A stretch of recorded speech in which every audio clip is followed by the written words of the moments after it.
నమస్కారం, ఎట్లున్నారు?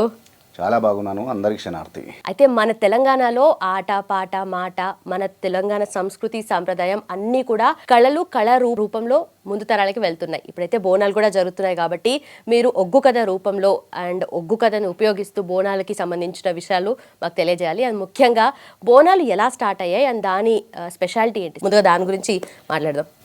బేసికల్గా మనకు తెలంగాణ అంటేనే కొన్ని వేలాది కళారూపాలు, కొన్ని థౌజండ్స్ ఆఫ్ డికేట్స్, వేల సంవత్సరాల నుండి వస్తున్నటువంటి ఒక చరిత్ర కావచ్చు. తెలంగాణకు బోనాల పండుగ కూడా తెలంగాణకే సొంతమైంది. బతుకమ్మ పండుగ తెలంగాణకే సొంతమైంది. బోనాల పండుగ తెలంగాణకే సొంతమైంది. ఏం చేసినా సంథింగ్ డిఫరెంట్. ఇంకొకటి ఏంటంటే మనము మన దేశమే స్త్రీలను గౌరవించే దేశంగా మనం చెప్తూ ఉంటాం, చదువుతూ ఉంటాం. కానీ ప్రస్తుతం ఉన్న పరిస్థితులలో అది ఆ పేరుకు సార్థకత అనేది తగ్గిపోయింది. పూర్వకాలం కృతాయుగంలో రేణుకమ్మ కాలం, అంటే రేణుకా ఎల్లమ్మ కాలం అని టైం అది. ఆమె భర్త జమదగ్ని మునిదేవుడు. ఆ జమదగ్ని మునిదేవుడు పంచాక్షరి మంత్రం కోసం వెళ్ళి తపస్సు చేస్తుంటే కార్తవీర్యార్జునుడు, ఆ కథలో విలన్ ఎవరైతే ఉంటారో, ఆయన వదిలిన బాణానికి ఆయన చావు బతుకుల మధ్యలో ఉంటాడు. సో ఎల్లమ్మకు ఈ విషయం, ఇప్పుడు మనం ఇంటర్నెట్ అయితే ఏ విధంగా ఉన్నదో, మనం ఇక్కడ మెసేజ్ పెడితే అక్కడ ఎట్లయితే పోతుందో, ఆ సత్యానబోనం ఎట్లా తయారు చేసిందంటే 7 సముద్రాల దగ్గరికి వెళ్ళి ఆ 7 సముద్రాల మధ్యలో ఉన్నటువంటి తామరాకుల మీద, ఎండ్రకాయ అంటాం కదా మనం, ఎండ్రకిచ్చలు అంటారు, ఎండ్రకాయలు, పీతలు, ఎండ్రకాయలు పెట్టినటువంటి గూడు, మట్టితోటి పెట్టినటువంటి గూడు ఏదైతే ఉందో ఆ మట్టిని తీసుకొని 7 బిల్లలుగా వేస్తుంది, రొట్టెలుగా వేస్తుంది. 7 రొట్టెలుగా చేసుకొని ఆ 7 రొట్టెలను తీసుకొని పోయి ఆ నడి సముద్రం లోపల తిరుగుతున్నటువంటి సుడిగుండం ఏదైతుందో ఆ సుడిగుండం లోపల దుంకుతుంది. దుంకినప్పుడు ఆ ఒరవడికి, ఆ స్పీడ్కు ఆ రొట్టెలుగా ఉన్నటువంటి మట్టి కుండలుగా మారుతాయి. మొత్తం ప్రకృతి పరంగా ప్రకృతిని అన్వయించి చేయాలి ఆ బోనాన్ని. తర్వాత ఆ 7 కుండలను తీసుకొచ్చి మరి ఎట్లా ఎండబెట్టాలి, వాములు కాల్చేటప్పుడు మరి వాము లేదు. ఎట్లా అంటే అప్పుడు సూర్య భగవాను వేడుకుంటే 7 రోజులు కురిసేటువంటి వేడి, ఆ శక్తి, సూర్యశక్తి ఏదైతుందో, సౌరశక్తి ఏదైతుందో ఆ శక్తి ఒక గడియలో కురిపిస్తాడు ఆయన. కురిపిస్తే ఆ కుండలు ఎండుతాయి, టంగు టంగు అంటాయి. మల్లన్నంత మంత్రము లేదు, ఎల్లమ్మంత యంత్రము లేదంటారు జానపదులు. ఆమె ఏం చేస్తుందంటే ఆ దూసవరి వడ్లను తీసుకొచ్చి తన శక్తిని ఆవాహనం చేసుకొని ఈ ఎడమ చేతి, ఈ అరిచేతి ఏదైతుందో దీన్ని రోలును చేస్తుంది. ఈ మోచేతి, కుడి చేయి మోచేతి ఏదైతుందో దాన్ని రోకల్ని చేస్తుంది. దాన్ని వేసి ఇందులో వేసి దంచుతుంది అనమాట. ఈ రోలును, ఈ రోకల్ని, ఈ రెండింటిని కలిపి దంచి, ఈ దంచినటువంటి వడ్లను చెరగాలంటే చాటను యూజ్ చేయొద్దు, కంటి రెప్పల్ని యూజ్ చేసి చెరుగుతుంది. చెరిగి ఆ బియ్యాన్ని తీసుకొచ్చి కుండ లోపల పోసి ఆ నీళ్ళు కూడా మళ్ళీ సముద్రం నీళ్ళు, నది నీళ్ళు, చెరువు నీళ్ళు ఇవి వాడద్దు. అట్లా కండిషన్స్ ఉంటాయి. సో అప్పుడేం చేస్తుంది, బోనం ముంగట పెట్టుకొని తన భర్తను గుర్తు చేసుకొని, మల్లన్నెవరు, ఎల్లమ్మ, స్వయాన ఎల్లమ్మకు తమ్ముడు, మల్లన్నని యాద్ చేసుకుంటే ఒకానొక సందర్భంలో మల్లన్నకు ఒక వరం ఇస్తుంది. ఆయన పిల్లను, తనకు తగిన పిల్ల దొరకాలని చెప్పి తపస్సు పడుతుంటే ఎల్లమ్మ అడ్డం వస్తే వాళ్ళిద్దరి మధ్యలో ఫస్ట్ ఒకరికొకరు తెలవకుండా లొల్లి పెట్టుకుంటారు. లొల్లి పెట్టుకుంటే అక్కడ కొంచెం వాగ్వాదం జరిగిన తర్వాత తెలుసుకుంటుంది, అదో మళ్ళా చరిత్ర. తెలుసుకున్న తర్వాత తమ్ముడు, నువ్వు తమ్ముని మనక నానా మాటలు అన్నారా, అందరూ దేవాన దేవతలంతా కూడా విభూతితోటి తర్వాత కుంకుమతో లగ్గం చేసుకుంటారు కదా, నువ్వు బండారుతో లగ్గం చేసుకోవాలని చెప్తుంది. మరి బండారు అంటే ఏంటిదంటే అది మక్కలో ఉంటుంది, మక్క రాజ్యంలో ఉంటుంది. మక్క రాజ్యానికి వెళ్ళి మైసర్ల బండారును తీసుకొచ్చి నువ్వు లగ్గం చేసుకోవాలి తమ్ముడు అని చెప్తే, అప్పుడు ఆమె ఇచ్చినటువంటి ఇన్స్ట్రక్షన్స్ తోటి మక్కకు వెళ్ళి మైసర్ల బండారు తీసుకొచ్చి ఆ చిన్నకొండల మీద ఉంటాడు ఆయన. ఆయన తీసుకొచ్చినటువంటి బండారు అవసరం ఉన్నప్పుడు నేను తీసుకుంటాను చెప్తుంది. ఇప్పుడు అవసరం వచ్చింది, ఎందుకంటే ఈ సత్యాన బోనం తీసుకుపోవాలంటే బండారు అవసరం ఉన్నది, ఆ శక్తి అవసరం ఉన్నది. తమ్ముడా మల్లన్న రా, నాకు బండారు కావాలంటే 7 పిడికిళ్ళు, 7 అక్కజనులకు 7 పిడికిలు పెట్టాలి కదా. మొదటి పిడికిలి ఎల్లమ్మకు పెడుతుంది. ఎల్లమ్మకు పెడితే ఆ బోనానికి కావాల్సినటువంటి బండారు, తనకు నుదటకు కావాల్సినటువంటి బండారును తీసుకొని రౌద్ర రూపంలో, ఒక శివశక్తి రూపంలో బయలుదేరి మధ్యలో వాళ్ళు కార్తవీర్యు పంపినటువంటి వాళ్ళ దూతలు వస్తారు, ఆ ఎంగిల్ చేస్తారు, తర్వాత విషయం. సో మొత్తం మీద ఎల్లమ్మ చేసినటువంటి సత్యాన బోనం 7 అంత్రాల బోనం ఏదైతుందో తన భర్తను కాపాడుకోవడం కోసం చేసినటువంటి బోనం మొదటి బోనము. ఇంత చరిత్ర ఉన్నది. సో ఇప్పుడు మనము ఇదే బోనాన్ని ఆనవాయితీగా వస్తున్నటువంటి బోనం ఏదైతుందో ఇప్పుడు ఆషాఢ మాసం శ్రావణ మాసంలో చేస్తున్నాం. ఎందుకు ఈ మాసంలో ఎందుకు చేస్తామంటే ఈ మాసంలో చినుకులు పడతాయి, ఈ మాసంలో వానలు పడతాయి. ఈ వానలు పడుతున్నటువంటి క్రమంలో చినుకుతో పాటు చిన్న చిన్న రోగాలను తీసుకొస్తుంది అది. సో ఈ గాయి గత్తరను తగ్గించుకోవడం కోసము ఆయా గ్రామ దేవతలు ఎవరైతున్నారో, పొలిమేర దేవతలు ఎవరైతున్నారో, పొలిమేర శక్తులు ఎవరైతున్నారో ఆ పొలిమేర శక్తులు ఆ పోచమ్మ కావచ్చు, మైసమ్మ కావచ్చు, పెద్దమ్మ కావచ్చు, దుర్గమ్మ కావచ్చు, గంగమ్మ కావచ్చు, ఇట్లా 7 అక్కజనులు ఎవరైతున్నారో ఈ అక్కజనులకు ఆయా సంస్కృతి సాంప్రదాయాలకు అనుగుణంగా ఆయా కమ్యూనిటీ వాళ్ళు పోయి ఆ కమ్యూనిటీకి చెందినటువంటి ఆడబిడ్డకు బోనం నైవేద్యంగా సమర్పిస్తారు. ఇది బోనం సింపుల్ గా. ఇంత చరిత్ర ఉంది అంటే తెలంగాణ అంటే జనరల్లీ ఇప్పుడు మాట్లాడుకునేటట్టు మొన్న వచ్చిన ప్రత్యేక రాష్ట్రం కాదు. దాని వెనక ప్రతి మాట, ప్రతి ఆచారం వెనక ఏదో ఒక కథ ఉంది. అండ్ ఆ కథ అంటే ఇది దేవుళ్ళు దేవతలు మాత్రమే కాదు, మన కల్చర్లో ఇంకిపోయింది మొత్తం అంతా. సో అది ఒక రకమైనటువంటి అస్మితమ్మ, అంటే వెళ్ళిపోయింది. అది చాలా వరకు మనము పొడగొట్టుకుంటున్నాం. మన భాషలో చెప్పాలంటే మనకు మనంగా స్వయంకృతంగా పొడగొట్టుకునేటువంటి ఒక విధంగా చెప్పాలంటే దౌర్భాగ్యం అది. బట్ ఇంత కళారూపాలు కూడా ఇవన్నీ కూడా ఒగ్గు కథ అంటే ఒగ్గు కథ మీరేదో చేస్తున్నారని కాదు కానీ ఒగ్గు కథనే మిమ్మల్ని చూస్ చేసుకుందేమో అన్నట్టుగా అయిపోయింది. మీరు వాట్సాప్లో కూడా స్టేటస్ అది చూసాను నేను, కింద క్యాప్షన్ ఒగ్గు కథ మిమ్మల్ని చూస్ చేసుకుంది అన్నట్టుగా, బాన్ ఫర్ ఒగ్గు కథ అని చెప్పి. అయితే దీన్ని మనం బోనాల గురించి చెప్పారు, ఇంకా చాలా విషయాలు ఉన్నాయి మాట్లాడుకోవాల్సినవి. బట్ బోనాల గురించి మనకు ఒగ్గు కథ రూపంలో ఎలా తెలియజేస్తారు? అమ్మవారు ఎల్లమ్మ అప్పుడు ఎప్పుడైనా ఈ రేణుకా ఎల్లమ్మ కావచ్చు, పోచమ్మ కావచ్చు, మైసమ్మ కావచ్చు, అమ్మా మాయమ్మ నేను నమ్మి తినల ఓషమ్మ నేను వేడితి ముద్దుల గుమ్మ, ఊరే నగరని పేటమ్ము నీ పేరే పిల్లల పెడుగమ్మ, కొండలపైన వెలిసినవు నువ్వు కోయిల పలుకులు వలికినవు, బాటల కడ్డం నిలిచినవు బలవంతుల వట్టుక దుంచినవు, 30 శక్తులు నీ ఎంట నీ ముందట పోత రాజంట, లల్లే లల్లే లెల్లాయిరే తాయిల్లెల్లే లెల్లాయిరే, డమడమడప్పులు కొట్టంగా అగులో బొగులో ఉట్టంగా, ఆర్చికూతలు వెట్టంగా పెడాయి బొబ్బలు లేపంగా, గుబగుబ గుగ్గిల మెయ్యంగా అగులో బొగులో ఉట్టంగా, అమ్మవారు బయలెళ్ళింది ఆదిశక్తి బయలెళ్ళింది. అంటే ఒక అమ్మ బయలుదేరడానికి ముందు ఇక గింత ఉంటుంది, ఇంకా చాలా అంటే ఒక పాటతో గంట సేపు ఉంటుంది. అమ్మవారు బయలుదేరాలంటే ఎల్లమ్మ కథలు చెప్తాం. అమ్మవారు ఎల్లమ్మ తల్లి ఎల్లమ్మ దేవి జమదగ్ని పూజల కోసం మట్టు మంగళవారం నాడు పుట్టు బుధవారం నాడు పూల గుర్రమెక్కి పూల ఛత్రి పట్టి 7,000 ఏల్పుల వాళ్ళను 12,000 పంపాల వాళ్ళను 101 డప్పు 101 శివసత్తిని ఎంబడబెట్టుకొని బయలుదేరుతుంది ఆమె. అంటే ఆమెతో పాటు ఒక్కొక్క డప్పుకు ఒక్క శివసత్తి, ఒక్కొక్క బోనము, ఒక్కొక్క డప్పంట మా ఊరాలెల్లమ్మ, ఒక్క శివసత్తంట మా ఊరాలెల్లమ్మ, 2 డప్పులాట మా ఊరాలెల్లమ్మ, 2 శివసత్తులాట మా ఊరాలెల్లమ్మ, అదిగో వస్తుంది వస్తుంది మా ఊరాలెల్లమ్మ, వస్తుంది మా ఊరాలెల్లమ్మ, వస్తుంది మా ఊరాలెల్లమ్మ, భారీ సింహం మీద మా ఊరాలెల్లమ్మ, వస్తుంది మా ఊరాలెల్లమ్మ, కోడి పుంజుల మీద మా ఊరాలెల్లమ్మ, అదిగో సూర్యుణ్ణి వట్టింది మా ఊరాలెల్లమ్మ, సుక్కబొట్టు పెట్టింది మా ఊరాలెల్లమ్మ, చంద్రుణ్ణి వట్టింది మా ఊరాలెల్లమ్మ, జడకొప్పుల పెట్టింది మా ఊరాలెల్లమ్మ, తాసుంబాముల వట్టింది మా ఊరాలెల్లమ్మ, తలకిరీటం పెట్టింది మా ఊరాలెల్లమ్మ, నాగుంబాముల వట్టింది మా ఊరాలెల్లమ్మ, నడుము కట్టు కట్టిందో మా ఊరాలెల్లమ్మ, పెద్ద పెద్ద పాములాట మా ఊరాలెల్లమ్మ, పెద్ద టేలుడు ఉంగురాలు మా ఊరాలెల్లమ్మ, చిన్న చిన్న పాములాట మా ఊరాలెల్లమ్మ, చిటికెనేలు టుంగురాలు మా ఊరాలెల్లమ్మ. అంటే మీరు ఈ పాటలను అన్నీ గమనించవచ్చు. ప్రకృతిలో ఉన్నటువంటి అంటే మనము ఏదో హార్మ్ఫుల్గా భావిస్తామో, అంటే దాని దగ్గరికి పోతే మనని తింటది, మనని గరుస్తుంది అని మనం ఏదైతే భావిస్తున్నామో, మనుషులేం కదా, మనని కాటేయకపోయినా కూడా మనము ఆ పామును కొట్టేస్తాము, చూసి భయపడతాం. కొంతమంది కొడతారు, ఆ పులి వస్తుందంటే భయపడతాం. ఈ భూమి మీద మనిషి బ్రతకడానికి ఎంత హక్కు ఉందో చీమ బ్రతకడానికి కూడా గంతే హక్కు ఉన్నది. కానీ నువ్వు బ్రతకడం కోసము మనం ఇంకోరిని బ్రతకనీయం. అయితే ఒగ్గు కథ అంటే ప్రతి ఒక్కరూ వినదగింది, అందరూ వినాల్సింది. దీంట్లో విలువలు ఉన్నాయి, మన సాంప్రదాయం ఉంది, సంస్కృతి ఉంది. అయితే ఏ ఒగ్గు కథ వింటే అందరికి దీని ప్రాముఖ్యత తెలుస్తుంది అంటారు?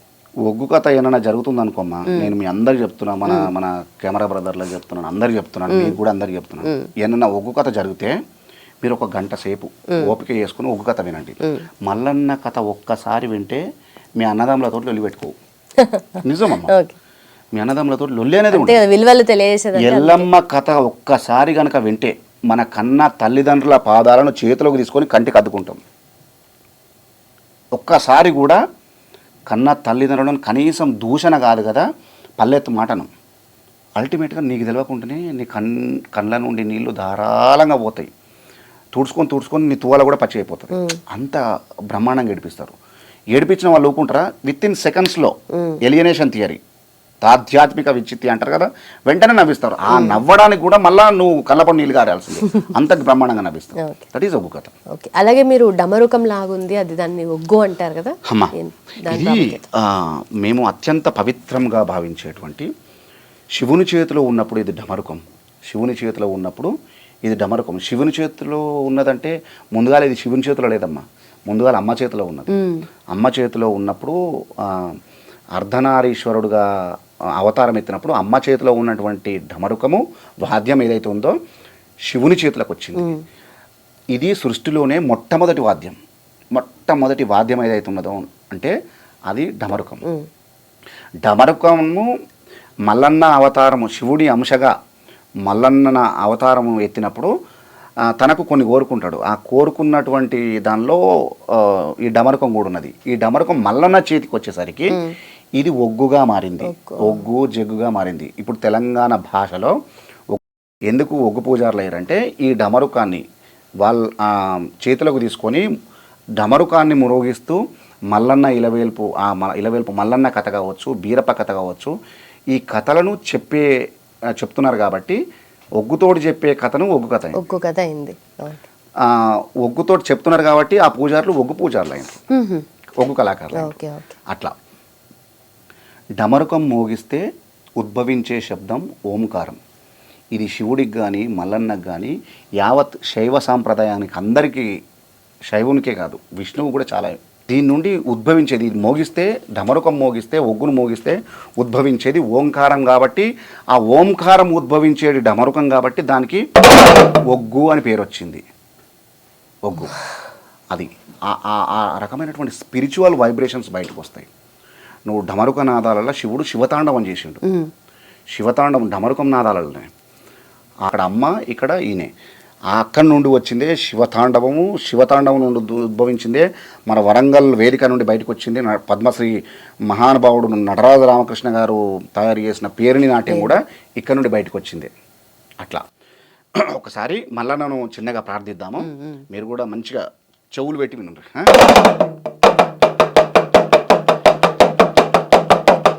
శివ శివ నీలకంఠ శివ నీలకంఠ మార్తాండ మైలారు లింగ మహాయలకోటి ఎలకోటిగే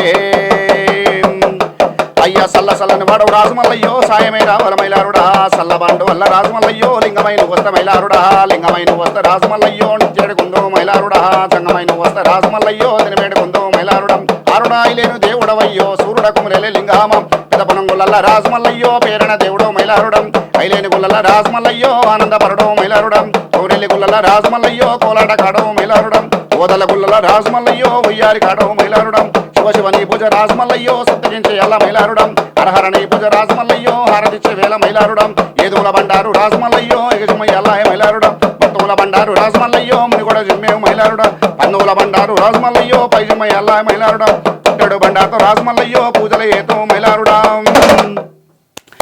ఇది అంటే మీరు ఇంట్లో కూడా గమనించండి. మీరు కూడా ఒగ్గు రవి గారు అంటే ఉత్తగా మాట్లాడరు, ఉస్తాద్ ఒగ్గు రవి అంటారు. అంటే ఈ కళారూపంలో మీకు అదొక అద్భుతమైన బిరుదు. అయితే మీకు ఫస్ట్ ఇంట్రెస్ట్ ఎలా స్టార్ట్ అయింది? ఒగ్గు కథ అంటే మీ పేరు చెప్పంగానే అందరికీ గుర్తొచ్చే ఒక ఒగ్గు కథ మా కోసం. బేసికల్గా రవి అంటే ఎవరు గుర్తుపట్టరమ్మా, ఈ భూమి మీద చాలామంది రవిలు ఉన్నారు. మీరు ఇంతకుముందుకు ఒక క్వశ్చన్ అడిగారు కదా,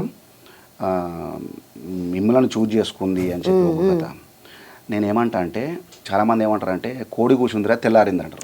కానీ లాజిక్ ఏంటంటే తెల్లారితేనే కోడి కూస్తుంది అన్న విషయం మనకు అందరికీ తెలియదు. సో ప్రకృతిని మేల్కొల్పేటువంటి శక్తి కోడికి లేదు. ప్రకృతి మేల్కొన్న తర్వాత కోడి కూస్తుంది. చిన్న లాజిక్ గుర్తించేదంతే. నేనేమంటా అంటే కళారూపం అనేది చాలా గొప్పది. నేను ఉన్నా నేను లేకున్నా కళారూపం బ్రతికుంటుంది. చాలామంది అంటారు నేను లేకపోతే కళారూపమే లేదంటారు. నేను ఒప్పుకోను. నేను ఒక మైల్ స్టోన్ మాత్రమే, చిన్న మైల్ స్టోన్ మాత్రమే. నేను వచ్చినా, నేను కష్టపడ్డా, నాకు కష్టపడ్డంత కీర్తి ప్రతిష్టలు అన్నీ కూడా కళారూపం నాకు ఇచ్చింది. నేను కళారూపానికి ఏమి ఇవ్వలేదు.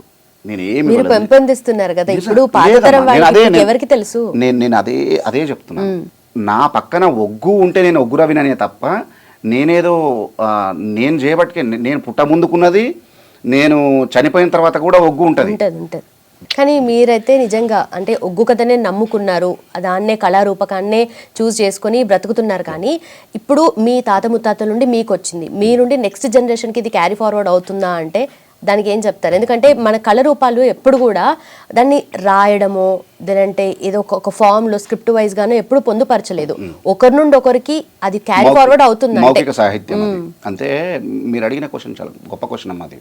ఎందుకంటే వారధి అనేది ఫర్ ఎగ్జాంపుల్ చెప్తున్నాను, ఒక నది యువతల బాధ ఉంటుంది, అవతల బాధ ఉంటుంది, రెండు సైడ్లు ఉంటాయి. యువతల వాళ్ళు అవతలి పోవాలన్నా అవతల వాళ్ళు యువతలు రావాలన్నా ఒక వారధి కావాలి. సేమ్ ఫార్మాని ఇక్కడ మనం ఇక్కడ పెడితే మా తాత నుండి మా నాయన వాళ్ళు మా బాబాయ్ వాళ్ళు తీసుకున్నారు, మా బాబాయ్లో నుండి మళ్ళీ మేము తీసుకున్నాం. మా నుండి నెక్స్ట్ జనరేషన్కి వెళ్ళాలంటే వారధిగా నేను ఉండాల్సిందే. నేను కాకుండా నాలాంటి వాడు ఎవడన్నా ఉండాల్సిందే. వారధిగా మనుషులు లేనప్పుడు కొన్ని రోజులు స్తబ్దత, వారధిగా ఉన్నప్పుడు చాలా చక్కగా మా తాతలు ఎట్లయితే పూలల్లో పెట్టి కళారూపాన్ని మాకు అందించారో మేము బంగారంలో కాకుండా మేము కూడా పూలల్లో పెట్టి నెక్స్ట్ జనరేషన్కి అందించవచ్చు. అందించాలంటే ఓపిక కావాలమ్మా. ఫస్ట్గా కళారూపం నేర్చుకోవాలన్నా కూడా ఓపిక కావాలి. ఎంత ఓపిక తెలుసా? ఈ భూదేవికి ఉన్నంత ఓపిక కావాలి. ఇప్పుడు మరి మీరు వారధిగా ఉంటున్నారా? ఎలా చేస్తున్నారు? 29 ఏళ్ళు అదే చేస్తున్నారు ఇప్పుడు నెక్స్ట్ జనరేషన్కి. ఎందుకంటే ఇప్పుడు మీకున్నంత ఓపికనో లేదంటే ఎంత సహనంతో మీరు నేర్చుకున్నారు, దాన్ని ముందుకు తీసుకెళ్ళడానికి చాలా కష్టపడుతున్నారు. బట్ నెక్స్ట్ జనరేషన్ వాళ్ళకి తీసుకోవడానికి రెడీగా ఉన్నారు. మేము అదృష్టవంతులం. ఈ జనరేషన్ చాలా అదృష్టవంతులు. ఎందుకంటే చాలా చూసినాం. ఒకప్పుడు పెద్దలు ఏం చెప్పేదంటే ఎప్పుడు పుట్టినావు, నువ్వు ఎప్పుడు పుట్టినావు నాయనమ్మ, లేకపోతే ఎప్పుడు పుట్టినావు తాత అంటే స్కైలాబ్ పడ్డట వరకు ఒక 15 ఏళ్ళు ఉండొచ్చు అంటారు. స్కైలాబ్ పడ్డది కదా, అప్పటి వరకు నాకు తెలివి వచ్చిందిరా అనేది. దాన్ని ఎగ్జాంపుల్గా తీసుకునేది, ఒక మైల్ స్టోన్గా తీసుకునేది. ఒకప్పుడు విద్య నేర్చుకోవాలంటే ఖచ్చితంగా గురువు చెప్పితేనన్నా వినాలే, లేకపోతే గురువుతోటి ప్రయాణం అన్నా చేయాలి. అయితే మీరు చెప్పినట్టుగా ప్రతిసారి కూడా ఒకరు నేర్చుకున్నప్పుడు ఒకరి నుండి ఇంకొకరికి క్యారీ ఫార్వర్డ్ అయినప్పుడు వాళ్ళు దాన్ని ఇంప్రూవైజ్ చేయడము లేదంటే కొత్త విషయాలు దాంట్లో జోడించడం ఇవన్నీ జరుగుతుంటాయి కదా. అంటే ఎప్పటికప్పుడు కొత్త రూపం చూస్తుందంటారా? అట్లా కాదు, కొత్త రూపం అని కాదు. ఇప్పుడు ఫర్ ఎగ్జాంపుల్ గంగా ప్రార్థన ఉన్నదమ్మా, గంగా ప్రార్థన ఉన్నది. గంగను శరణు మహాయంభారాని శాంభవీరాణి శంభావీరాణి కరుణజోడు మముగన్న తల్లి గంగా భవాని గణకల్పవల్లి, ఇది గంగా పాట. కానీ ఈ రాగము ఒకప్పుడు లేదు. ఒకప్పుడు ఎట్లుండనంటే శరణమ్మ మహాపాలి శంభవీరాని శాంభవీరాని కారణించు ధోనకొండ గంగారావమ్మ దేవి మాయమ్మ అని చెప్పి ఆ ట్యూన్లో ఉండే. పట్టు మూటాలు గట్టి పాలేరు మీద పాలతోటి పూజలు కొన్న పరమా కళ్యాణి పాకీర్తి గంగా. ఎన్ని పాలు వచ్చినాయి లెక్క పెట్టిందా? నీలి మూటాలు గట్టి నీలేరు మీద నీళ్లతోటి పూజలు కొన్న నీలవేణివమ్మో నీలదాక్షివమ్మ. ఎన్ని నీళ్ళు వచ్చినాయి లెక్క పెట్టు? 6 వచ్చినాయి కదా. గంగా ప్రార్థన కాంచెలి మొదలు పెడితే మంగళం పాట వరకు కూడా ఇదే ప్రాస ఉంటుందమ్మా. ప్రాస అని వాళ్ళకి తెలియదు, కానీ ప్రాస అద్భుతమైన ప్రాస దాగున్నది. ఇంకొక విషయం చెప్పాలా, ఇందులో ఒగ్గు కథ చెప్తుంటే తదేకంగా చెవులు నిక్కబెట్టి ఇట్లా వినడానికి గల కారణం ఏంటంటే ఆ రాగాలు ఒకవైపు అయితే గొలుసు మాటలు అనే ఒకటి ఉంటాయి. ఇప్పుడు గంగపాట మొత్తం చెప్పినా 1 hour పాడిన అనుకో, గంగపాట భావాన్ని మొత్తం ఒక సెంటెన్స్లో చెప్తారు వాళ్ళు. లాస్ట్కి గంగపాట వాడిన తర్వాత ఓహోహోహో ఆయన గంగను ఎందుకు ప్రార్థన చేయాలి, గంగను ఎందుకు వేడుకోవాలంటే తాగేది గంగ, తలకు పోసుకునేది గంగ, కుండల పోసేది గంగ, కూరాట్ల పోసేది గంగ, తొక్కేది గంగ, మొక్కేది గంగ, సకల చండాలము వాపేది సత్యవీర గంగ. ఒకవేళ గంగ కరుణించకపోయినా, ఋతువుగా వర్షం పడకపోయినా, అనువుగా పంటలు వండకపోయినా ఈ ప్రజల కష్టం ఏ ప్రభుత్వం తీర్చలేదు. ప్రభుత్వాలు తీసుకొచ్చింది అంటే వాన పడలేదు అనుకో, వాన పడకపోతే నీకు వాటర్ ఎవరు తెచ్చిపోతారు, ఎన్ని ట్యాంకర్లు తెచ్చిపోతారు. అసలు భూమి భూతాల లోకంలో వాటరే లేనప్పుడు ఏ బోర్లు పోస్తాయి, ఏ బాయిలు పోస్తాయి. అందుకోసానికైనా గంగ కరుణిస్తేనే ఋతువుగా వర్షాలు పడుతున్నాయి, ఋతువుగా వర్షాలు పడితేనే అనువుగా పంటలు పండుతున్నాయి, అనువుగా పంటలు పండితేనే ఈ ప్రజల కష్టం తీరుతుంది. కాబట్టి ఎంతటి పండితుడైనా ఎంతటి పామరుడైనా గంగను ప్రార్థించవలసిన అవసరం ఎంతైనా ఉన్నదమ్మా అని చెప్తారు. సో మనం పొద్దున లేచిన దగ్గర నుంచి వెళ్ళి నైట్ పడుకునేంత వరకు, పొద్దున లేవంగానే మనం దంతధావనం చేయాలి, ముఖం కడుక్కోవాలి, వాటర్ అవసరం. అక్కడి నుంచి వెళ్ళి మొదలు పెడితే రాత్రి పడుకునేంత వరకు, అంటే మనము పడుకునే ముందు ఒక గ్లాసు నీళ్ళు తాగుతాం, లేకపోతే ఇంత ఛాయ్ అన్న తాగుతాం, లేకపోతే ఇంత గ్రీన్ టీయో అదో ఇదో తాగుతాం. దానిలో కూడా నీళ్ళే కావాలి. అంటే అల్టిమేట్గా గంగ లేకపోయినా ఈ జగము గడి ఉండదు, ఒక గంట కూడా బతకదని చెప్పారు. కాబట్టి గంగను ఎవరైనా పండితుడైనా పామరుడైనా గంగను ప్రార్థన చేయాలి. అలాగే మీరు ఇందాక అన్నట్టుగా తెలంగాణ అంటే కోటి రతనాల వీణ మాత్రమే కాదు, కోటి కళల ఖజానా అన్నట్టుగా మనకు ఇప్పుడు బుర్రకథ ఉంది, అలాగే హరికథ ఉంది, యక్షగానం ఉంది, అలాగే పగటి వేషాలు ఇవన్నీ కూడా ఉన్నాయి. దాంట్లో మనకు ఒగ్గు కథ, దేని ప్రత్యేకత దానికి ఉంది కదా. అయితే దీన్ని మనం ముందుకు తీసుకెళ్లే ప్రయత్నంలో చాలా చోట్ల చాలా సందర్భాల్లో మీరు దేవుళ్ళు పూజల దగ్గర కానీ, ఇలాంటి గుళ్ళ దగ్గర కానీ, ఇలాంటి జాతరల దగ్గర, బోనాల దగ్గర మీరు పార్టిసిపేట్ చేస్తూ ఉంటారు, దాన్ని ఒగ్గు కథలు చెప్తూ ఉంటారు కదా. అయితే గ్రామ దేవతలు అనేది కాస్త కొంచెం సాంస్క్రిటైజేషన్ అవుతుంది, ఈ కొంచెం అంతా యూటర్న్ తీసుకొని డిఫరెంట్ వైపుగా వెళ్ళిపోతుంది అన్నట్టుగా కూడా జరుగుతున్నాయి మాటలు. అసలు ఏం జరుగుతుంది, నిజంగా గ్రామ దేవతలు ఉనికి కోల్పోతున్నాయి అంటారా? గ్రామదేవతల ఉనికి ఎప్పుడు కోల్పోవు, ఎందుకంటే ప్రకృతి ఉనికి ఎప్పుడు కోల్పోతాం. వీళ్ళంతా ప్రకృతి దేవతలు. పొద్దుగాలు లేవంగానే సూర్యభగవానుడు బయటకు వస్తాడు. నువ్వు రంగు మారుదామన్నా మారడు ఆయన. సో నువ్వు లాంగ్వేజ్ ఏదైనా మారుదామన్నా మారడు, ఆయన లాంగ్వేజ్ ఆయనకు ఉంటుంది. సో అట్నే మనము మనుషులు ఏంటంటే కొంచెం వితండంగా ప్రవర్తిస్తుంటారు. కాబట్టి ఆధిపత్యం అనేది ఎక్కడో ఒక దగ్గర, అందరూ ఉండరులే, ఎక్కడో ఒక దగ్గర ఆధిపత్యం అనేది కొంతమంది లోపల ఉంటుంది. ఆ కొంతమంది చేసేటువంటి చర్యల వల్ల మొత్తం వ్యవస్థకే ముప్పు వాటిల్లేటువంటి ప్రమాదం పొంచి ఉన్నది. ఎందుకు ఈ మాట మనం మాట్లాడుకుంటున్నామంటే, ఒక గ్రామ దేవత ఉన్నది, ఫర్ ఎగ్జాంపుల్ పోచమ్మ ఉన్నది. పోచమ్మ వేరే దేవుడు అంటే 4 శక్తులు, లేకపోతే ఇట్లా 4 భుజాలు, లేకపోతే 10 తలకాయలు అట్లా ఉండదమ్మా. గ్రామాలలో ఎవరు కానీ పోచమ్మ అంటే ఆ గ్రామానికి మొదటి వైద్యురాలుగా భావిస్తారు, మొదటి డాక్టర్ పోచమ్మ. ఏ కష్టం వచ్చినా ఆరోగ్యపరంగా మొట్టమొదట పోయేది పోచమ్మ దగ్గరికి పోతారు. ఎందుకు? ఆ రకమైనటువంటి వచ్చినటువంటి ఆ రుగ్మత ఏదైతుందో ఆ రుగ్మతను 2-3 రోజులలో పొడగొడుతుంది ఆమె. ఎట్లా పొడగొడుతుంది? ఆమె ఇంజెక్షన్ ఇస్తుందా, గోలి ఇస్తుందా, ఏమైనా మందు పెడుతుందా? అంతకంటే గొప్పదైనటువంటి ఆ రకం ఆ రుగ్మతకు సంబంధించినటువంటి దీవనార్థులు ఇస్తుంది కదా. మల్లన్న దేవుడు రోజు పొద్దుగాల లేవగానే 3 గంటలకు ఆయన మేల్కొల్పి చేస్తాం. ఇప్పుడు శివ నీలకంఠ సిత్తగించేటి అల్లా బసవయ్యని పూజ ప్రార్థన చేసేటి అల్లా అని చెప్పి పొద్దున 3 గంటలకు ఆ రాగాలు ఒగ్గులు పాడేటువంటి రాగాలతోటి ఆయన మేల్కుంటాడు ఆయన. సో అంత గొప్ప గర్భగుళ్ళకు పోయి ఆయన దగ్గర పోయి లేవయ్య స్వామి, మనం వెంకటేశ్వర స్వామికి సుప్రభాతం కౌసల్య సుప్రజానం ఏదైతుందో, లైక్ ఇక్కడ దళిత బహుజనులలో లేకపోతే మధ్యతరగతి ఈ ప్రజలలో వాళ్ళకు ఒక సుప్రభాతం ఇది. మల్లన్నకు ఎల్లమ్మకి ఇష్టమైనటువంటి వాద్య పరికరం ఏంటిది? జమడిక కదా. జమడికేనన్నా కనబడదా? ఎల్లమ్మకి ఇష్టమైనటువంటి బండారు కదా. ఆ బండారు ఎక్కడైనా కనబడ్డదా? పూలలో పెట్టారు బ్రహ్మాండంగా. ఆమె కోరుకున్నటువంటి ఆడంబరాలన్నీ తీసుకొచ్చి పెట్టారు. మనసుకు ఇష్టం లేని మనకు ఇష్టం లేని వ్యవస్థలన్నీ తీసుకొచ్చి పెట్టి తన మనసుకు ఇష్టమైనటువంటి తను కోరుకున్నటువంటి, ఇంతకుముందు చెప్పిన కదా, 7,000 ఏలుపల వాళ్ళు, 12,000 పంబాల వాళ్ళు, 101 డప్పు, 101 శివశక్తి, 6 భైన్ల వాళ్ళు, వీళ్ళందరినీ తీసుకొచ్చుకుని ఆమె పరివారం కదా వీళ్ళంతా.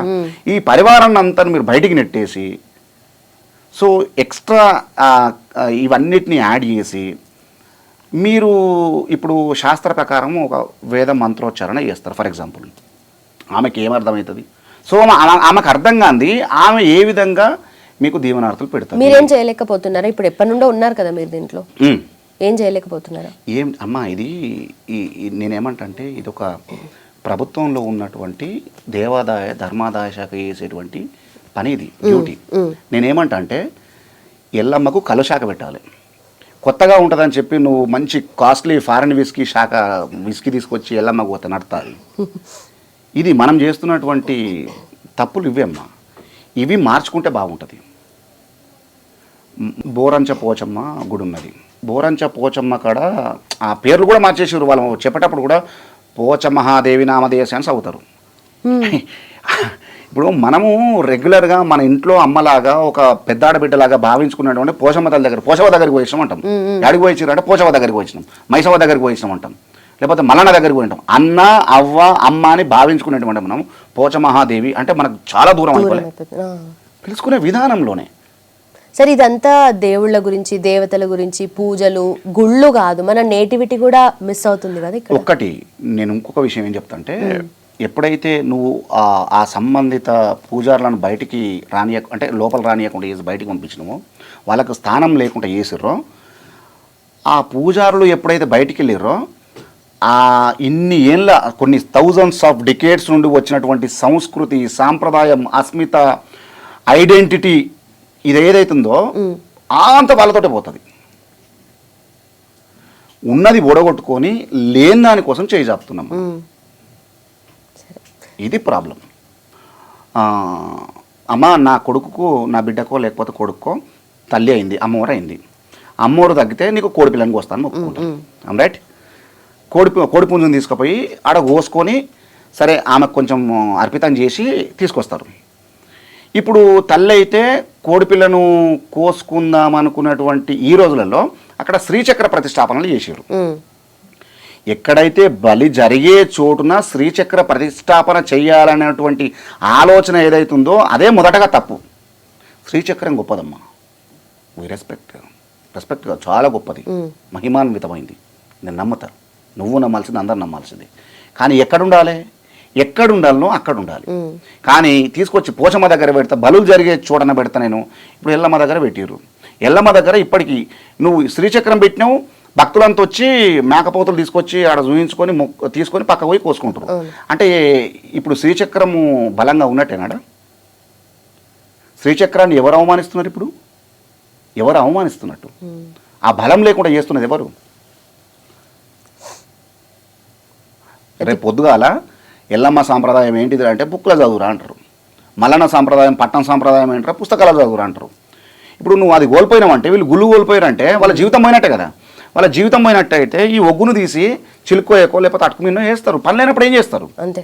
వాళ్ళు కూలికో నాలికో బత్తాయిలో, లేకపోతే ఇప్పటికీ చాలామంది కళాకారులు, శ్రేష్టమైనటువంటి లబ్ధ ప్రతిష్ఠులైనటువంటి కళాకారులు, పూజారులు అంతా కూడా తన పనులను వదులుకొని పాలకూరలు అమ్ముకుంటూ, బత్తాయిలు అమ్ముకుంటూ, స్టవ్ పొయ్యిలు, శారదకథ కళాకారులు అయితే మరీ వాళ్ళ జీవనం అయితే చెప్పరానటువంటి పేదరికానికి వెళ్ళిపోయారు. ఇది వ్యవస్థ చేస్తున్నటువంటి తప్పిదం. ఏ ఒక్కరినో నేను వేలెత్తి చూపించడం లేదు, ఇక్కడ వ్యవస్థనే తప్పిదం చేస్తుంది. కాబట్టి మనం కళ్ళు తెరవాలి. మనతో పాటు కుక్కలను పెంచుకుంటున్నాం, మనతో పాటు పిల్లలను పెంచుకుంటున్నాం, మనతో పాటు అదేందో డిఫరెంట్ పురుగులు కూడా పెంచుకుంటున్నారు. కానీ కళాకారులకు స్థానం లేదమ్మా ఇక్కడ. ఇది దౌర్భాగ్యమైన విషయం. కళాకారులను మాత్రం చంపుకుంటున్నాం. మనుషులుగా బతుకుతున్నారు, కళాకారులుగా చచ్చిపోతున్నారు. నా పక్కన ఒగ్గు ఉంటే నేను ఒగ్గు రవినైతా, నేను కళాకారుని. నా పక్కన ఒగ్గును తీసేసే ఇక నాకు బువ్వ దొరకలేదురా నాయన, నాకు బట్టలు కూడా నా పిల్లలకు చదువులకు కూడా దొరకలేదు అని చెప్పినప్పుడు నా పక్కన ఒగ్గును తీసేసుకుంటా. చౌదరపల్లి, డాక్టర్ రవికుమార్ చౌదరపల్లి అని పెట్టుకుంటా. ఎవడాడు అంటే కళాకారుడు చచ్చిపోయినట్టే కదా, మనిషిగా బతుకున్నా.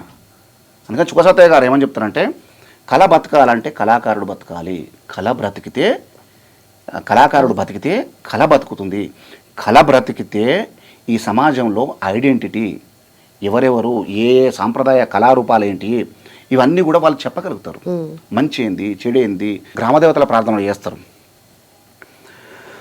హరహర మాదేవా శంభో శంకర శంభో శంకర శరణయ్య మాదేవ, ఆ దేవి దండాము భూదేవి దండాము తొక్కిన భూదేవత తోడై ఉండుమా మొక్కిన భూదేవత మోక్షములివ్వుమా తలచిన భూదేవత తల మీద కలిగుండు సూర్యుడ దండాము చంద్రుడ దండాము సుక్కలకు దండాము తెప్పలకు దండాము మా పాలి మల్లయ్యో కులగురు వీరయ్య తండ్రైన మల్లయ్యో తాతైన మల్లయ్య అని చెప్ప గంటసేపు ఉంటుంది ప్రార్థన. ప్రకృతి నుండి మొదలుపెట్టి మన ఆరాధ్య దేవతలు ఎవరైతే ఉన్నారో వాళ్ళ దగ్గరికి పోతున్నాం. అంటే ఎంత అంటే ఇంకోటి పెళ్ళిళ్ళు జరుగుతున్నాయమ్మా. పెళ్ళిళ్ళు జరిగినాక సరే ఇప్పుడు నైటు ఎగిలివారంగా పెళ్ళిళ్ళు జరిగేటి ఆ పొద్దు ఓడవంగా అటు పొద్దు పొడిచే ముందు బిఫోర్గా ఓ 4 గంటలకో 5 గంటలకో అరుంధతి నక్షత్రాన్ని చూపించేది. అప్పుడు అగో అట్లా ఇట్లా పొడలు పెడతారు కదా ఇట్లా అరుంధతి నక్షత్రాన్ని అప్పుడు వచ్చేది నక్షత్రం. ఆ నక్షత్రం వచ్చే సమయానికి వీళ్ళు పోయి ఆడుండి నక్షత్రాన్ని చూసేది. వీళ్ళు పెట్టిన ముహూర్తం కాకుండా 11 గంటలకు 12 గంటలకు ముహూర్తం ఉంటే 2 గంటలకు పెళ్లి చేసుకుంటారు. పట్టవాడి కూడా అయ్యగారు కూడా అట్నే చేస్తాడు. బయటికి రాని రాగో పట్టవాడి కూడా సుక్కలు చూస్తాడు ఆయన. వీళ్ళు చూస్తారు, ఇద్దరు చేతులు పెడతారు, ఫోటోలు దిగుతారు. అంటే ఎంత ఒక అపసవ్య దిశలో మనం బయలుదేరుతున్నాం అనేది అంటే వాళ్ళకి తెలుసు. సూచించడానికి పట్టవాడి కూడా అరుంధతి నక్షత్రం ఉంటుందని అని చెప్పి అయ్యగారు తెలుసు. ఆ నక్షత్రం ఉండదు మనం ఉత్తైనా చూస్తున్నాం అని చెప్పి వీళ్ళకి తెలుసు. కానీ ఆ పెళ్ళి కూడా డమ్మి. ఏం లాభం చెప్పి అంటే మనం చేసుకునేటువంటి ఆ బ్రహ్మ ముహూర్తం ఏదైతుందో ఆ ముహూర్త కాలంలో మనం పెళ్ళిళ్ళు చేసుకోకపోవడం వల్ల లేకపోతే అపసవ్య దిశలో అమ్మ ఇంకొకటి చెప్తున్నా, మీరు ఎవ్వరు ఏమనుకోవద్దు, ఇది ఖచ్చితంగా మీరు కట్ చేయొద్దు. ఇది పెళ్ళికి ముందు ఒకప్పుడు అమ్మ నాయన చూసేటోళ్ళు అమ్మాయిని, లేకపోతే పిల్లనో అమ్మ నాయన చూసేటోళ్ళు. సరే పిల్ల బాగుందిరా లేకపోతే పిల్లగాడు బాగుంటారా అని చెప్పి పెళ్ళిళ్ళు నిశ్చయాలు జరిగేది. కాకుంటే ఇంకో కొంచెం అడ్వాన్స్ ఉంటే ఒకసారి చూస్తాను ఆయన లేకపోతే అమ్మాయిన అబ్బాయిని ఒకసారి చూయించుకొచ్చి వచ్చేది. మళ్ళీ పెళ్లినాడే చూసేది. పెళ్లినాడు మధ్యలో కూడా బట్ట పెడతారు. ఎందుకు? కారణం నువ్వు చిలకర బెల్లం పెట్టేదాకా తాళి కట్టేదాకా అమ్మాయి ముఖం చూడొద్దు. ఇది దాని అర్థం. అమ్మా ఎంగేజ్మెంట్ అయిందో లేదో ఆ పెళ్ళికి ముందే ఇదేదో షూట్ ఉంటారు కదా, దాన్ని ఏమో షూట్ అంటారు, ప్రీ వెడ్డింగ్ షూట్. ఎవరమ్మా అంటే నేనేమంటున్నా అంటే ఆ సంస్కృతి పెళ్ళి అయ్యేదాకా బట్ట అడ్డం పెట్టి పుస్తకం కట్టేదాకా ముఖం చూడనటువంటి మన సాంప్రదాయమే ఇవాళ పెళ్ళి కాక ముందుకే ప్రీ వెడ్డింగ్ 3-4 రోజులు పోతున్నారు. ఏం దౌర్భాగ్యం అది. అంటే పెద్దలు పనిలేక చెప్పలేదమ్మా, మన మంచి కోరే చెప్పినారు. పెళ్ళి అయితే ఏం కాదు, సరే పెళ్ళి అయితే అట్లా పోవడమే తప్పు. ఫస్ట్ వీళ్ళు ఎట్లా తోలిస్తారు, తల్లిదండ్రులు ఎట్లా తోలిస్తారు, వాళ్ళు ఎట్లా పోతారో నాకు తెలియదు. కానీ సరే పెళ్లి దాకా వస్తే పెళ్లి దాకా రాకముందుకే ఆగిపోయినటువంటి వ్యవస్థలు చాలా ఉన్నాయి.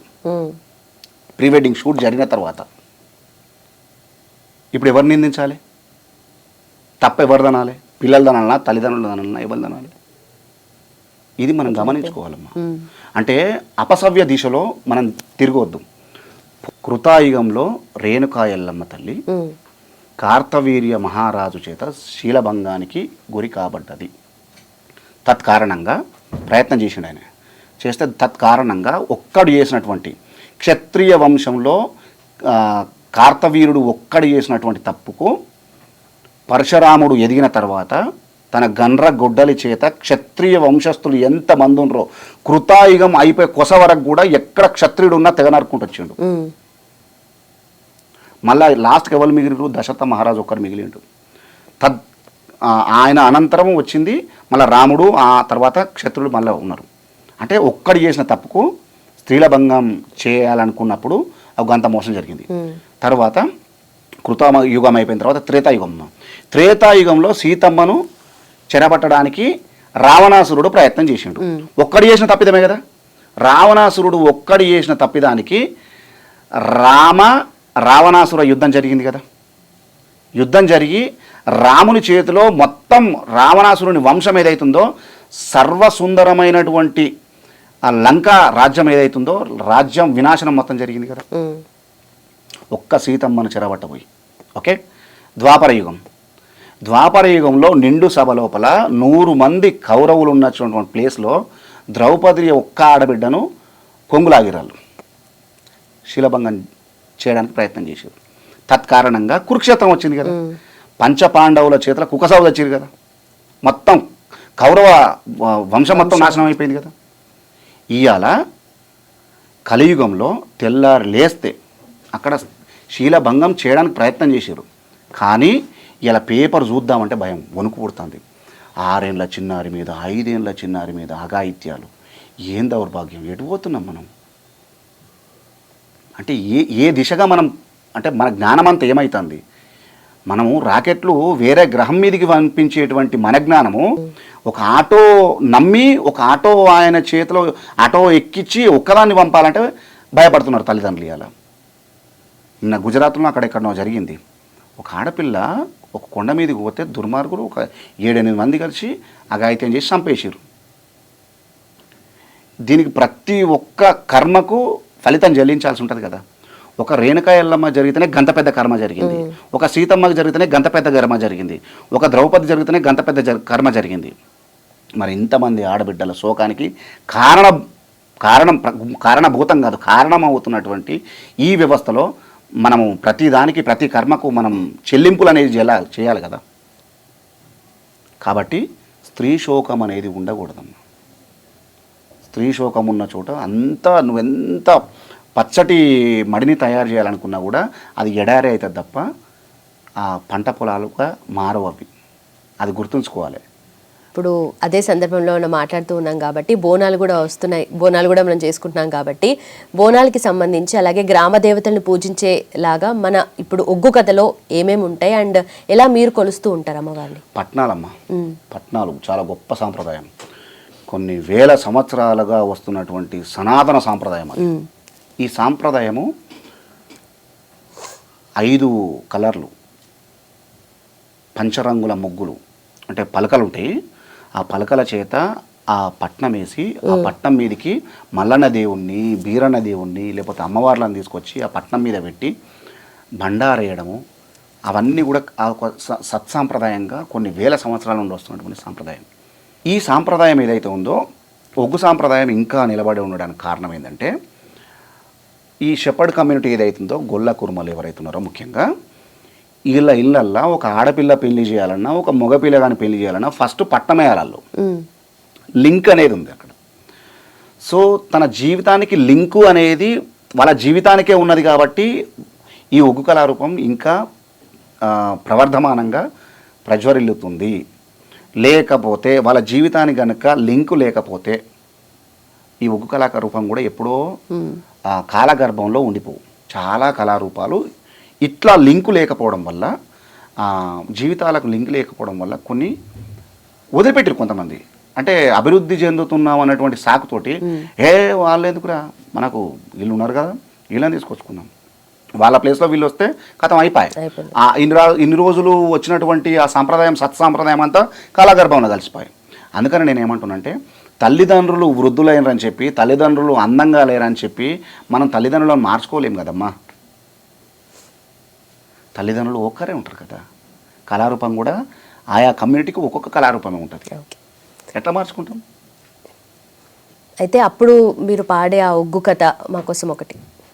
మనకు మాంకాలమ్మ మనం బీరప్ప పండుగ చేసేటప్పుడు మాంకాలమ్మను స్తుతించేటువంటి ఒక చక్కటి పాట రాసిండు ఆయన, పెద్ద ఆయన. ఆదికి మొదలుగా ఓంకారమ్మున ఆదిశక్తి వై పిండాండంబులం ముగ్గురు మూర్తుల సృష్టి చేసియా మూలము తెలిపిన లోకమాతవు కాళీమాయమ్మ ఓ జగదాంబ ఓ జగన్మాతనిను భక్తితోడ ప్రార్థించుచుంటినమ్మా. అవని మొదలుకొని ఆకాశంబున అష్టదిక్కులను నవకండంబులం సూర్య చంద్రులను సృష్టి చేసియా ముల్లోకంబులను ఏర్పరించినవు కాళీమాయమ్మ ఓ జగదాంబ ఓ జగన్మాతనిను భక్తితోడ ప్రార్థించుచుంటినమ్మా. దుష్టరక్కసుల దృంచుట కొరకై భీమ పరాక్రమ భీకర రూపిణి చండికాంబత్రి శూలవేణివై అవని లోపల అబుగులు చూపినవు కాళీమాయమ్మ ఓ జగదాంబ ఓ జగన్మాతనిను భక్తితోడ ప్రార్థించుచుంటినమ్మా.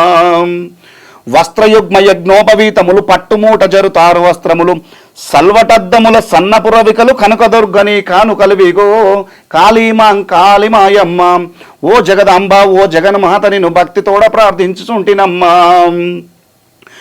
నానాభూషణ పత్రిపుష్పములు మల్లెముల్ల విరజాజు గులాబులు నానాభూషణ పత్రపుష్పములు మల్లెముల్ల విరజాజు గులాబులు మరువంబును కురు వేరు దవనము అందమైన వనమాలలు నీకు కాళీమాయమ్మ ఓ జగదాంబ ఓ జగన్మాత నిన్ను భక్తితోడ ప్రార్థించుచుంటినమ్మా. మంగళగౌరికి మంత్రి పుష్పములు అంగనమనులు ఆలాపింపగా సుగంధ పరిమళ నొదట తిలకములు శాంభవే నిమమ్మాధరింపుమా కాళీమాయమ్మ ఓ జగదాంబ ఓ జగన్మాత నేను భక్తితోడ ప్రార్థించుచుంటినమ్మా. ఆయ్ కలకత్తులో నేను కాళీ అందురు, బొంబాయిలో మా అమ్మాయి అని అందరు, లస్కరులో మాం కాళీ అందరు, నమ్మిన వారికి ఇమ్మై ఉన్న కాళీమాయమ్మ ఓ జగదాంబ ఓ జగన్మాతని భక్తితోడ ప్రార్థించుచుంటినమ్మా. ఇది అంటే ఎంత ఎంత అద్భుతమైనటువంటి వచనాలతోటి ఆయన అమ్మవారిను 41 రోజు సుఖసతయ్య గారు ఆవాహనం చేసుకుని దొడ్డిలో బర్ల కొట్టం ఉంటుంది కదా, బర్ల కొట్టంలో అమ్మవారిని నిలుపుకొని ఒక రూపాన్ని నిలుపుకొని ఒక అంటే మనం దేవుడు లేడనుకుంటే అక్కడ బండ, దేవుడు ఉన్నాడు అనుకుంటే అమ్మవారు మాంకాలమ్మకు 41 రోజులు ఉపాసన చేసి అద్భుతంగా ఆ పాటను రాసిండు. ఒక పాటనే కాదు, అద్భుతం, ఇంకా చాలా పాటలు ఉన్నాయి. అయితే అందరికీ ఇప్పుడు కరెక్ట్ అయ్యే విషయంలో అంటే ప్రభుత్వం గురించి కావచ్చు, ఇప్పుడున్న సొసైటీ కండిషన్స్ని బట్టి కావచ్చు, ఒగ్గు కథ ఆ రూపంలో చెప్పాల్సి వస్తే ఏం చెప్తారు? ప్రభుత్వం గురించి చాలా ఎన్నికలలో చాలా రకాలుగా పాటలు పాడినాము. తెలంగాణ ఉద్యమం గురించి పాటలు పాడినాము. తెలంగాణ ఉద్యమానికి ఒగ్గు కథకి చాలా ప్రత్యేక అనుబంధం ఉన్నది, ఒగ్గు డోలుకు అనుబంధం ఉన్నది.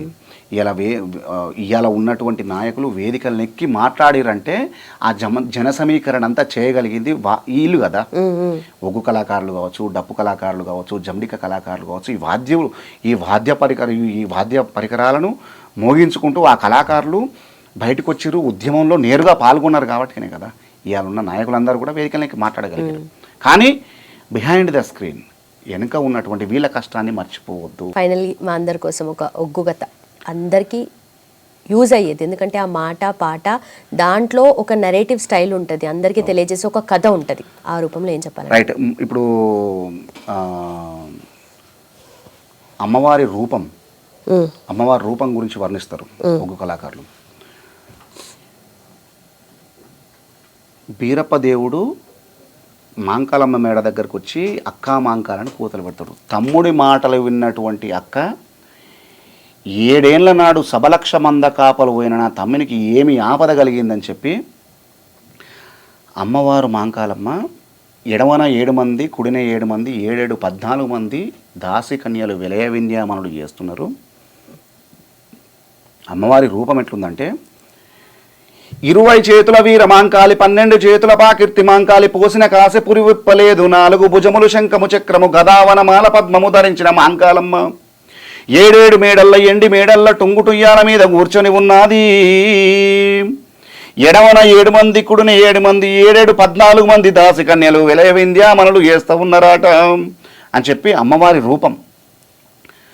ఒక అమ్మను కీర్తించాలంటే నేను ఎందుకు అమ్మనే ఎక్కువ కీర్తిస్తా అంటే, అమ్మను మొక్కితే వరాలు తొందరగా ఇస్తుంది. నువ్వు మన ఇంట్లో కూడా నాయనని అడిగితే పైసలు తొందరగా ఇయ్యడు. అదే అమ్మ దగ్గర పోయి అమ్మ నాయన పైసలు ఇస్తాడంటే దాచుకున్న డబ్బులన్నీ ఇస్తుంది లాస్ట్కు. అందుకని చాలా మంది అమ్మ కీర్తనలు ఎక్కువ చేస్తారు. రైట్. శాంభవి గంభీర భైరవి దేవి జగదంబ నీదు మహిమలెన్నంగా నిజముల తరమగునా జనని వీరగోల ఒక చేత వీరము ఒక్క చేత పసుపు కంచుడు ఒక చేత పద్మమొక్క చేత ఆ గావు పిల్ల ఒక చేత ఘటము ఒక్క చేత అమ్మవారు నీదు మహిమలెన్నంగా నిజముల తరమగునా. ఒక డైలాగ్ చెప్పిండు, అంటే అమ్మవారి లోపల ఎన్ని శక్తులు ఉంటాయి అనేది ఆ పాటల వైపు చెప్పిండు. అంటే తమ్ముణ్ణి ఒక భగవాని పట్నం పంపించినప్పుడు అమ్మ భయపడుతుంటుంది, మాంకాలమ్మ భయపడుతుంటుంది, నువ్వు భగవాని పట్నం పోతున్నావు తమ్ముడా, ఏమన్నా ఆపదలు వచ్చి లే నేను నీ తమ్ముడిని కదా, నీ ఆజ్ఞ నీ దీవెనలు నా మీద ఎప్పటికుంటాయని చెప్పి అప్పుడు బీరప్ప దేవుడు ఒక డైలాగ్ చెప్తాడు. అంటే బేసికల్గా ఈ ఓరల్ ట్రెడిషన్లో కథాగాన పద్ధతిలో డైలాగ్ వర్షన్ అనేది చుక్క సత్తయ్య గారితో స్టార్ట్ అయింది. అక్కా మాంకాలి నీ తమ్ముడు వీరభద్రుడు అసమర్థుడు అనుకుంటేవా, ఈ వీరభద్రుని గుండెల్లో మండుతున్న హోమాగ్ని అగ్ని పర్వతాలు బద్దలు కాజేసి సప్త సముద్రాలు అల్లకల్లోలం చేసి విషప్రయోగముల చేత మా తల్లిదండ్రి ప్రాణములకు భంగము కలిగించిన ఆ క్రూర శత్రువుని కని తురంగ చతురంగ గణబల సైన్యములను ఈ శివదత్తమైన వీరకటార్చి కండలుగా చీల్చి చెండాడి రథోరథ సాగరగతి పాల్చేసి మా మామ జుట్టు నా గుర్రపగాలు కట్టుకొని వాని 7 బిడ్డలా తీసుకొచ్చి నీ పాదముల పైన పడవేస్తాను, నన్ను వైభవముగా దీవించి పంపు అని చెప్పి ఒక డైలాగ్ చెప్తాను. చాలా ఆమె దీవనార్తి పెట్టి పంపిస్తుంటది. పంపిస్తుంటే గంగాదేవి అడ్డం వస్తుంది.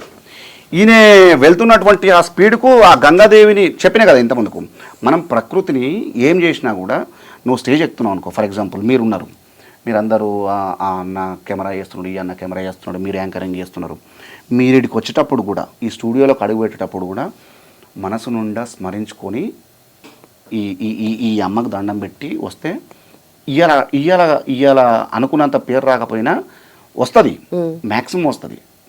రాలేదు కదా అన్న, నువ్వు చెప్పినావు కదా అంటే వస్తుంది, కొంచెం విల్ టేక్ టైం, కానీ తప్పకుండా వస్తుంది. మనం ఏదైతే పంచభూతాల స్మరణ ఏదైతుందో, అన్న కెమెరా చేస్తుండు, కెమెరాకు దండం పెట్టాలి. ఇంకొక అన్న వాటర్ తీసుకొస్తాడు, ఆయన శక్తి ఏం తక్కువ కాదు, ఆయనే. అంటే ఎక్కడైతే మనకు ఇక్కడ బువ్వ అందిస్తుందో ఆయా క్షేత్రంలో ఆ క్షేత్రానికి మనం దండం పెట్టాల్సిందే. నేను ఒగ్గును ముట్టుకుంటే కాలు చెప్పులు వేసుకోను, ఇది తీసుకొని సంచిలో పెట్టిన తర్వాతనే మళ్ళా పాదరక్షలు ధరించడం జరుగుతుంది. అంటే అంత పవిత్రంగా భావించగలగాలి, అంత గొప్పగా అంత భక్తితో మీరు ఉండాలి. నేనే కాదు, మనం ఎవరైనా అట్లే ఉండాలి. సో డాక్టర్లు మీరు గమనించారా, ఇంకొక విషయం కూడా చెప్తారు. డాక్టర్లు అయితే విద్య ఎంబీబీఎస్ ఎండీలు ఎంఎస్ చేస్తారు కదా, వాళ్ళు సర్జరీ చేసేటప్పుడు ఆ బ్లేడ్కి దండం పెడతారు. ఇది గమనించవచ్చు మీరు. ఎందుకంటే ఆపరేషన్ సక్సెస్ కావాలంటే ఎంత మేధస్సు ఉన్నా కనిపించని శక్తి ఒకటి మనకు సహకరించాలి. కొండంత ప్రతిభే కాదు, గోరంత అదృష్టం తోడుగాలంటారు కదా, ఆ అదృష్టం కనిపించని పవర్ ఇస్తుంది మనకు. సైంటిస్టులు ఉంటారు కదా, మన రాకెట్లు ఇస్రో సైంటిస్టులు కానీ వాళ్ళందరూ వాళ్ళు రాకెట్ ప్రయోగం చేసేటప్పుడు వాళ్ళ ఇష్టమైన దేవుడు మన తిరుమలకు పోయేస్తారు. లేదు, అంత ప్రయోగం జరుగుతున్నప్పుడు ఇక కౌంట్ డౌన్ స్టార్ట్ అవుతుంది కదా, 10, 9, 8, 6 అంటారు కదా, అంటున్నప్పుడు అంతా ఊపిరి బిగబెట్టుకొని లాస్ట్కి ఇటు కొత్త చేతులు. కనిపించని దైవానికి ఎవరైతే ఉంటారో వీడికి వస్తారు సైంటిస్టులే కదా, మరి వాళ్ళ దగ్గర విద్య ఉన్నది కదా, సత్వం ఉన్నది కదా, మరి ఇదేందుకు నమ్మకం? అంతే, ఒక నమ్మకం, బిలీఫ్. దేవుడు ఎక్కడో లేడు, ఎక్కడ చూసుకుంటే అక్కడ ఉంటాడు. కాబట్టి ప్రతి పని చేసే ముందు మనం మంచి చేయకపోయినా పర్లేదు, ఎస్పెషల్గా ప్రకృతికి. నేను ప్రకృతి గురించే పదే పదే పదే పదే ఎందుకంటున్నానంటే, ప్రకృతి విధ్వంసం, స్త్రీ శోకం, ఈ 2 ఎక్కడైతే జరుగుతాయో అక్కడ పచ్చదనము, వాళ్లకు ఆనందము, ఇవి ఏముండవు. కన్నీళ్ళు, శోకం తప్ప ఏముండవు. ఎప్పుడైతే స్త్రీ శోకానికి గురి కాకుండా ఆనందంగా, ప్రకృతి మాత కూడా ఆనందంగా ఎప్పుడుకుంటుందో మానవ సమాజం కూడా మంచిగా ఉంటుందని చెప్పి గురువు గారు చెప్పారు. మన మాధ్యమం ద్వారా నేను కూడా అదే చెప్తున్నాను. రైట్ సార్, నిజంగా చాలా థ్యాంక్ యూ సో మచ్ అసలు. ఎందుకంటే ఇప్పుడు బోనాలు జరుగుతున్నాయి, ఇంతకన్నా గొప్ప గెస్ట్ నేను తీసుకురాలేకపోయాను. తప్పకుండా మీరు వచ్చారు. అసలు నిజంగా బోనాల గురించి, ఒగ్గు కథ గురించి, మన తెలంగాణ సంస్కృతి సాంప్రదాయం, ఆట పాట మాట అన్నిటి గురించి మాట్లాడినందుకు, అలాగే మీ భక్తితో మీరు ఎంత అయితే కళని పెంపొందిస్తున్నారో అలాగే దాన్ని మీరు ముందుకు తీసుకెళ్తున్నారో నేను పెంపొందిస్తలేను. బట్ నిజంగా ఇప్పుడు మీరే లేరనుకోండి, మీరన్నారు వారధిగా ఒకరు ఉండాలని, మరి వారధిగా మీరు ఉన్నారు కదా. జస్ట్ అంటే నేను అదే చెప్తున్నా, నేను వారధిగానే ఉన్నా తప్ప నేనుంటే కళ ఉన్నదని కాదు. నేను కళారూపం నేర్చుకోవడం వల్ల మీరు ఒక వారధిగా కొనసాగిస్తున్నారు కాబట్టి అది కూడా నిండు నూరేళ్ళు చల్లగా ఉంటుంది. థ్యాంక్ యూ సో మచ్ అండి.